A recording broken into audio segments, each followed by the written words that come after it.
ஆசீர்வதிக்கும் கிண்ணம் கிறிஸ்துவின் இரத்தத்தில் பங்கு கொள்வதன்றோ. ஆசீர்வதிக்கும் கிண்ணம் கிறிஸ்துவின் இரத்தத்தில் பங்கு கொள்வதன்றோ.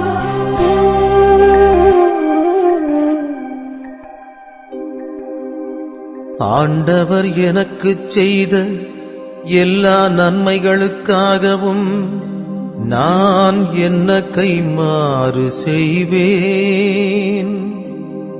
மீட்புக்காக நன்றி கூறி கிண்ணத்தை கையிலெடுத்து ஆண்டவருடைய திருப்பெயரை சொல்லி கூப்பிடுவேன்.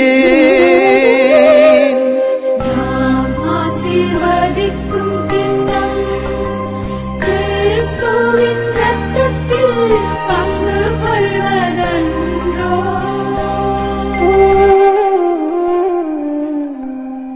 ஆண்டவர் தம் அடியாரின் மரணம் அவருடைய பார்வையில் மிக மதிப்புக்குரியது.